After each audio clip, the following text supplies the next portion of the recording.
এলাকার বাহিরের এক মসজিদে একজন আল্লাহওয়ালা আসছে, মানুষের নিয়ে বয়ান করে আর দোয়া করে। শোনার পরে একদিন বড় ভাই ফজরের নামাজ গিয়া সেখানে আদায় করলো, আল্লাহওয়ালার সাথে কথা বলল, চোখের পানি ছেড়ে দোয়া চাইলেন, হুজুর একটু দোয়া করেন। তোমার বয়স কত? এত। বলে বিবাহ করেছো? করে না। কেন তুমি বিবাহ করো নাই? বলে হুজুর আমি আমার মনের মতো একটা মেয়ে চাইছি, পাই না। কেমন মেয়ে চাও? বলে হুজুর আমি আলেম ওলামারে মোহাব্বত করি, বয়ান শুনছি, আমি বেপর্দা নারী ঘরে আনবো না, এমন একজন মেয়ে আমি গরিবের সন্তান চাই যে আমার ডান হাতটা ধরিয়া আমাকে জান্নাতের পথে আগায় দিবে। হুজুর আপনি দোয়া করেন, আল্লাহর কুদরত। এই মোবাইলে যে আকাম করো, ভালো করার মতো কোনো লাইন কি মোবাইলে নাই? এই মোবাইলে গুগলে সার্চ দে, টাচ মোবাইল দেখলে শরীরের অঙ্গ প্রত্যঙ্গের কি কি ক্ষতি হয়। তুমি খেলে আমার উপর রাগ করো কেন? আমি তো তোমার কল্যাণমুখী, তোমার এইরকম দইরা দইরা বুঝাইয়া তোমার কল্যাণ চায়, এরকম বাবাও তো বাবা না। আলেমরা যেইভাবে তোমাকে বুঝায়, একটা গালি দেই, দুই একটা কথা একটু উচ্চ আওয়াজে হয়েছে, ক্ষমাও চাই, এইরকম তোমাকে কে বুঝাবে? অথচ তুমি মনে করো আমি তোমার দুশ্মন। অথচ পাও ধরতে রাজি। বল যে হাফিজ ভাই নিচে এসে পাও ধরো, আমি নামাজ পড়ব। বল আমি এখন নিচে আসি। এতটা ভালোবাসা নিয়ে কথা বলতেছি, অথচ মনে করো দুশ্মনী করি তোমাদের সাথে। হুজুরে দোয়া করবে করবে, এমনি মুখে বলে আল্লাহ কবুল করুন কবুল করুন। হঠাৎ আল্লাহর ওলির কাছে আইসা মসজিদের বাহিরের জানালা থেকে একটা মহিলার কণ্ঠে সালাম দিল। ওয়ালাইকুমুস সালাম। কে মা? জানালার বাহিরে। বলে আমি এলাকার একটা গরিব সন্তান, আমার বাবা নাই, আমি বড় ইতিম। মা তোমার বয়স কত? বলে এত। বিয়া হইছিনি? কয় না। কেন হয় না? কয় হুজুর আমি এক তো গরিব, আর আমি আমার বাবা ছিল একজন ভালো মানুষ, দিনদার। আমি আমার মালিকের কাছে কান্না করি আর নামাজ পড়ে দোয়া করি, ও দয়ার মালিক এমন একটা ছেলে আমারে স্বামী বানায়া দেও যে আমার ডান হাতটা ধইরা আমাকে জান্নাতের দিকে আগায় দিবে। হুজুরে মিটি মিটি হাসে আর কয় দেখ আমার মাওলার কুদরত। এ যুবক, তোর কথা আর এই মেয়ের কথা কাছাকাছি, মনে হয় যেন আমার মাওলা কিছু চাইতেছে। সারা দুনিয়াটা এখন মোবাইলে ঢুকানো। মানুষ নিয়ে গবেষণা কর, মোবাইলে সার্চ দে, গুগলে, যে আল্লাহ পাক এই চোখ কেন বানাইলেন, চোখ নিয়ে গবেষণা করো আর কাগজ কলমে লেখো। জীবনে যদি ভালো মানুষ হতে চাও, ডাক্তার জাকির নায়েক একটা হোমিওপ্যাথিক ডাক্তার, সারা দুনিয়া চিনে না? কথা বলো না কেন? ডাক্তার জাকির নায়েক রে সারা দুনিয়াবাসী চিনে। কে জানে ডাক্তার জাকির নায়েকের মা বাবা কে? ওই জাকির নায়েক সাহেবের জন্য গোটা দুনিয়া পাগল। এক সময় বলতো মাযহাব লাগে না, বাংলাদেশ না আন্তর্জাতিক মানের টপ লেভেলের একজন আলেম, বিশ্ববরেণ্য আলেম, পাকিস্তানের জাস্টিস তকি ওসমানী দামাত বারাকাতুহুম, গোটা পৃথিবীর মধ্যে শ্রেষ্ঠ আলেম বর্তমানে তকি ওসমানী, জানুয়ারির 12 তারিখ ঢাকাতে আসবেন। জীবনের হয়তো শেষ সফর হতে পারে। ভাইরা আমার, গোটা দুনিয়ার স্কলার, কলেজ ভার্সিটিওয়ালারা আধা ঘন্টা তার লেকচার শোনার জন্য সিরিয়াল দিয়া রাখছে গোটা দুনিয়াতে। লন্ডন, কুয়েত, কাতার, এমন কোন রাষ্ট্র থেকে তার চাহিদা নাই। আধা ঘন্টা লেকচার শুনবে, সব জেনারেল। আমগো হুজুর টুজুর তো পরে, গোটা দুনিয়ার আন্তর্জাতিক জেনারেল লাইনের বুদ্ধিজীবীরা তকি ওসমানী সাহেবের আধা ঘন্টার লেকচার শুনবে। কত কোটি টাকা লাগবে একটু সময় দেন। 12 জানুয়ারি ঢাকাতে আসবেন এক সপ্তাহ সফরে। পৃথিবীতে ব্যাংকিং সিস্টেম কিভাবে হালাল কিভাবে হারাম এ বিষয়ে বিশাল আর্টিকেল তার আছে। ওই তকি ওসমানী সাহেবের সাথে জাকির নায়েক দেখা করলো। দেখা করার পরে বলে, হযরত আমি তো মাযহাব মানি না। তকি ওসমানী দামাত বারাকাতুহুম কোরআন সুন্নাহর আলোকে যৌক্তিকভাবে এমন সুন্দর বয়ান দিলেন, এমন সুন্দর কথা বললেন জাকির নায়েক সাহেব। পরবর্তীতে প্রায় 40 মিনিটের একটা লেকচার দিয়েছে জাকির নায়েক সাহেব এবং বলেছে মাযহাব মানা ছাড়া ইসলাম মানার কোনো রাস্তা নাই। প্রায় 40 মিনিটের একটা বক্তব্য, গোটা দুনিয়াতে ভাইরাল। ভাইরা আমার, এইবার হুজুর বলে, তোমার চাহিদা মতো মেয়ে, মেয়ের চাহিদা মতো তুমি। বলে, হুজুর আপনি যদি মধ্যখানে থাইকা বিবাহের ব্যবস্থা করেন আলহামদুলিল্লাহ। সংক্ষেপে বলছি, যুবক মা বোনেরা ভালো করে শুনেন। বিবাহ হয়ে গেল। এই ঘটনাটা গুগলে সার্চ দিলে পাইতে পারো।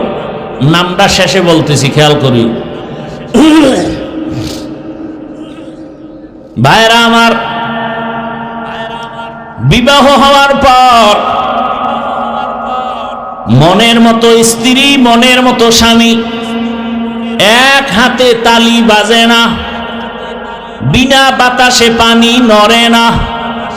স্বামী আর স্ত্রীর মন যদি এক না হয়, ওই বাগানে সুন্দর ফুল ফুটে না।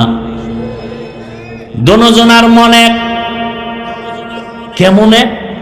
ফজরের সময়, ভোর রাতে তাহাজ্জুদের নামাজে স্বামী যদি উঠে স্ত্রীকে জাগায় দেয়, স্ত্রী যদি উঠে স্বামীকে উঠায় দেয়, দুইজনে ওযু বানাইয়া এক যায় নামাজে বসে নামাজ আদায় করে।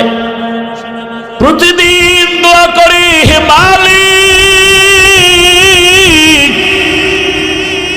জীবনের একটা আশা পূরণ করেছো।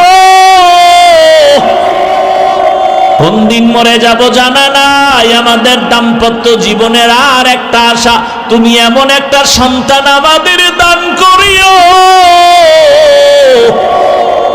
যেই সন্তান হবে আমাদের নাজাতের ওসিলা, হেদায়াতের একমাত্র ফাউন্ডেশন। স্বামী আর স্ত্রীর কান্না মালিক কেন শুনবেন না? বেপরদায় চলে না, বেহুদা গল্প করে না, নারীদের নিয়ে আম্মা জান আড্ডা দেয় না, স্বামীর বদনাম বলে না। আল্লাহর কাছে চোখের পানি কবুল। আল্লাহ তাআলা দুইজনার কান্নায় একটা সন্তান দান করেছেন। এই সন্তান আসার পরে এবার আরো কান্না। ও আল্লাহ, তুমি আমার সন্তানটাকে জগৎ বিখ্যাত ওলি হিসাবে কবুল করো। এমন দোয়া মা বাবায় করছেন। জমিনে আসা মাত্র অল্প বয়স, যেটাকে আমরা যুবক বলি, সেই যুবক বয়সে গোটা দুনিয়াটাকে লাড়া দিয়ে দিছে। মিশরের ভেতরে বেঈমানেরা যখন ক্ষমতা দখল করলো, হুঙ্কার দিয়া দাঁড়ায় গেল। মুসলমানের প্রথম কিবলা বাইতুল মাকদিস, জালেমেরা যখন আক্রমণ করেছে, এই যুবক হুঙ্কার দিয়া ময়দানে ঝাঁপায় পড়ল। অল্প দিনের মধ্যে গোটা দুনিয়াতে তার নাম আর ডাক, নাম আর ডাক, নাম আর ডাক। ইতিহাসের পৃষ্ঠায় সাক্ষ্য। গুগলে সার্চ দিয়া দেখবি যুবক বাবা বাসায় গিয়া। এই বহুল আলোচিত যুবক হলো সুলতান সালাহউদ্দিন আইয়ুবী রহমাতুল্লাহ আলাইহি। এর মা বাবার কাহিনী শুনাইলাম। এইবার এর কাহিনী বলতে গেলে রাত শেষ। ভাইরা আমার, বললে লাভ কি? আপনার ছেলেটার এরকম বানাইছেন? নিজেও গাঞ্জা খান, ছেলেরও গাঞ্জা খাওয়ান। নিজের মাইয়া বেপরদায় কলেজে দৌড়ায়, বউ ওদিকে পার্কে দৌড়ায়। তো লাভ কি বয়ান করে? ফজর পড়েন নাই, জহুর পড়েন নাই, আসর পড়েন নাই, মাগরিব পড়েন নাই, কি লাভ হবে? মুমিন বেঈমানের ব্যবধান নামাজ। বেঈমানেরা নামাজ পড়ে না, মুমিন যারা তারা নামাজ ছাড়ে না। নামাজ কই? আজকে বয়ানের পরে যদি দেখেন মসজিদে মুসল্লি বেশি, বুঝা যাবে বয়ানটা কাজে লাগছে। আর যদি দেখেন না, মুসল্লি আরো কমে গেছে, বুঝবেন বয়ানের ফলাফল ভালো হয় নাই। পর্দার আড়ালের আম্মা জানেরা, আপনার মতো কত মা এখনো আছে বেপর্দায় চলে না, নামাজ ছাড়ে না, মোবাইলে সময় নষ্ট করে না, স্বামীর মাল হেফাজত করে। ও আমার যুবক, বিদায় বেলা বলে গেলাম, মা বাবার দোয়া নিয়ে এখনো সময় আছে, তওবা করো। ডাক্তার যদি হও, আদর্শবান ডাক্তার হইও, আদর্শবান ইঞ্জিনিয়ার হও, আদর্শবান প্রফেসর হও, ওসি ডিসিএসপি হও। আম্মা জানকেও বলবো, সন্তানটাকে ভালো লাইনে চালানোর মেহনত করেন, সন্তানটাকে কোরআন পড়াবেন। ডাক্তার হইয়াও কোরআন পড়বে, রুগী দেখবে, নামাজ পড়বে, মা বাবার জন্য দোয়া করবে। এমন একটা কোরআনওয়ালা ডাক্তার দুনিয়াতে রেখে যাবেন, কোরআন পড়নেওয়ালা ইঞ্জিনিয়ার বানাবেন। এখনো সময় আছে, যারা এই লাইনে নাই তওবা করেন। দুনিয়ার হায়াত আর কয়দিন? আল্লাহর মোহাব্বত নিয়ে তওবা করেন। আর আল্লাহকে মনে মনে বলেন, জোরে বলা লাগবে না, মনে মনে বলেন, হে মালিক, জীবনে তো কম গুনাহ করলাম না। ও মা, ও বোনেরা, ও যুবক বাবারা, মনের আশা পূরণ করতে গিয়া পার্কে পার্কে দৌড়াইছো, এখনো কি আশা পূরণ হয় নাই? আমাকে বলো, আর কতদিন পার্কে গেলে আশা পূরণ হবে? আর কত রাত্র মোবাইল চালাইয়া গুনাহ করলে আশা পূরণ হবে? আর কতদিন দাড়ি কাটলে আশা পূরণ হবে? আর কতবার বেপরদার নাচ গান করলে আশা পূরণ হবে? এবং এটাও বলো, তোমার হায়াতের বাকি আছে কতদিন? চোখের সামনে যুবকের লাশ, এমন একটা দিন নাই। কয়েক মাস আগে বাইতুল্লায় বাংলাদেশের খবর শুনলাম, বিদেশি যুবক টাকা কামাই করে স্বর্ণের অলংকার নিয়ে ঢাকা আসছে। কয়েকদিন বাড়িতে আনন্দ করে আবার যাবে। ঢাকা শাহজালাল এয়ারপোর্টে নামছে, গাড়িতে উঠছে, পরিবারের ছেলে মেয়ে বিবিরা সব। কি আনন্দ! যাইতে যাইতে যাইতে যাইতে বাড়ির কাছে যাইয়া ড্রাইভার গাড়িটা পানির মধ্যে ফেলে দিছে। ফেসবুকের গোলাম বাবারা, দেখো নাই? সময় পাও না আকামের কারণে। ওই যুবক বাবা মিডিয়ার সামনে কান্না করে, কই আমার টাকা, কই আমার স্বর্ণ? আরে মানুষ বিয়া কইরা খাইয়া না খাইয়া, ছেলে মেয়ে নিয়ে পরিবার একসাথে থাকার একটা আনন্দ আলাদা। আমি সে আনন্দ করি নাই, টাকার জন্য বিদেশে গেলাম। আজকে আমি বাড়িতে আসছি, আনন্দ করব, কিন্তু কপাল কেন খারাপ? আমার হাতের উপরে আমার বাচ্চাটা মরে গেল, আমার কাঁধে আমার স্ত্রীর লাশ। আমি এখন ঘরে গিয়া কি করব? আমার ঘরের বাতি দেওয়ার মানুষটা মরে গেল। ছোট বাচ্চা আমাকে আব্বু বলে যখন ডাক দেয়, কলিজাটা ঠান্ডা হয়ে যায়। আজ আমার হাতের সামনে আমার কলিজার সন্তানটা পর্যন্ত চলে গেল। ও আমার যুবক বাবা, আজকে তুমি ভালো আনন্দে বসে আছো, বয়ান শুনো। জানি না আগামীকাল এই টাইমে হতে পারো তুমি হসপিটালের রোগী। ও বাবা, গত বছরও বয়ান করেছিলাম, আজকেও বয়ানে আসছি, কিন্তু খবর নেও, গত বছর যারা এখানে ছিল অনেকেই দুনিয়াতে জিন্দা নাই। আগামী বছর বয়ান চলবে, আজকে আমরা যারা আছি আগামীতে থাকার গ্যারান্টি। শিবিরের যারা সদস্য বা কেন্দ্রীয় নেতা, এদের মধ্যে হয়তো অনেকেই প্রেম করে, কিন্তু কেউ ধরা পড়ে বা জানাজানি হয়, কারোটা সামাজিকভাবে বৈধতা দেওয়া হয়। ইটস ভেরি নর্মাল, এটা হতেই পারে, হচ্ছে এবং হবে। সাহাবীদের মধ্যেও এই প্রেম গঠিত ঘটনা ঘটতো। একটা সময় এগুলো, যেমন অন্যের স্ত্রীকে ভালো লাগতো, তারপরে তাকে বলতো যে তোমার স্ত্রী আমাকে দিয়ে দাও। এটা নবীদের মধ্যেও ঘটেছে, যদিও ওটা অন্যায় না। সম্মানিত দর্শকবৃন্দ, আপনারা এই জামাত শিবিরের লোকটির বক্তব্য শুনেছেন।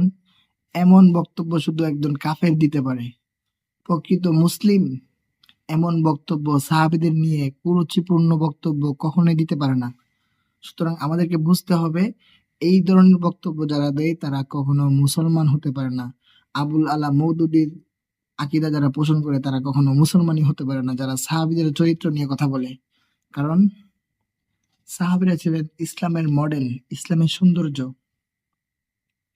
সাহাবীদের তাকওয়ার সাথে আমাদের জামানার মুসলমানরা তারা টিকতে পারবে না, অথচ তারা সাহাবীদেরকে নিয়ে কথা বলতেছেন। সাহাবীরা ছিলেন ইসলামের মধ্যে উন্নত চরিত্রের অধিকারী। তাদের প্রশংসায় আল্লাহ তাআলা পবিত্র কোরআনে বলেছেন, রাদিয়াল্লাহু আনহুম ওয়া রাদু আন। সুতরাং তার থেকে বোঝা যায় সাহাবীরা এমন একটা ঘৃণিত কাজ কখনোই করতে পারে না যে একজন সাহাবী অন্য এক সাহাবীর স্ত্রীর দিকে নজর দিবে, পছন্দ করবে, তাদেরকে বিবাহ করবে। তো চলুন আমরা সঠিক জিনিসটা জানি, ইসলামের সঠিক তত্ত্ব কি ছিল।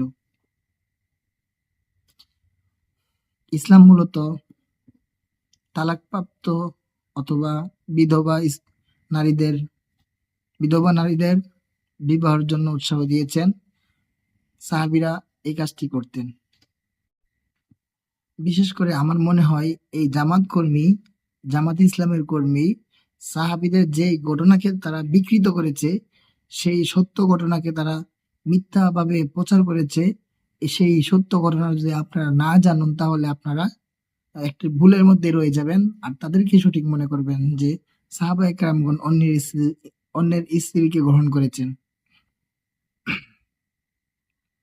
তো ঘটনা হচ্ছে, মক্কায় যখন রাসূল সাল্লাল্লাহু আলাইহি সাল্লাম কাফেরদের নির্যাতন সহ্য করতে না পেরে আল্লাহর হুকুমে মক্কা থেকে মদিনায় হিজরত করেন এবং সাহাবীদেরকেও হিজরত করার অনুমতি দেন।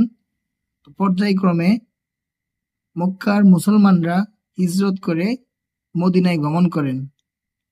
তো মদিনার মুসলিম সাহাবীরা, মদিনার আনসারগণ, মক্কার মুসলমানদের আনসারগণ যারা মক্কা থেকে মদিনায় হিজরত করেছে, অর্থাৎ মুহাজিরগণকে এমনভাবে সাহায্য করেছেন, তারা যখন মদিনায় পৌঁছিয়েছে, তারা মদিনায় পৌঁছানোর পর যাদের সম্পদ বেশি ছিল তাদের সম্পদ দিয়ে সাহায্য করেছে। যাদের দুটি স্ত্রী ছিল তারা একটি স্ত্রীকে তালাক দিয়ে ওই মক্কার মুহাজির সাহাবীকে দিয়ে দিয়েছেন, যেন তারা মদিনায় তারা মিলেমিশে বসবাস করতে পারে। তো এই সুন্দর একটি ঘটনাকে তারা বিকৃত করে মিথ্যা বলে প্রচার করছে যে একজন সাহাবী অন্য সাহাবীর স্ত্রীকে দেখে পছন্দ করার পরে তারা একে অপরকে বিবাহ করেছেন। এটি ইসলামে বৈধ নয়, এটা জেনাসুলভ কাজ। মক্কার মুহাজির সাহাবীদেরকে সাহায্য করার জন্য যে আনসার সাহাবীদের দুটি একের অধিক স্ত্রী ছিল, তারা একের অধিক স্ত্রী যারা ছিল তাদেরকে মুহাজির সাহাবীদের পছন্দ অনুযায়ী তাদেরকে তালাক দিয়ে মক্কার মুহাজির সাহাবীদেরকে বিবাহ করার জন্য দিয়ে দিয়েছেন। সুতরাং এই একটি সুন্দর ঘটনাকে তারা প্রেম ভালোবাসার নামে জেনা কাজের মধ্যে তারা উৎসাহিত করেছেন। এই ধরনের কাজকে আমরা ঘৃণা করি, ইসলামও ঘৃণা করে। আল্লাহ পাক রব্বুল আলামিন আমাদেরকে এই ধরনের কাজ থেকে হেফাজত করুন। সকলে বলি আমিন। আখির দাওয়ানা আলহামদুলিল্লাহি রাব্বিল আলামিন।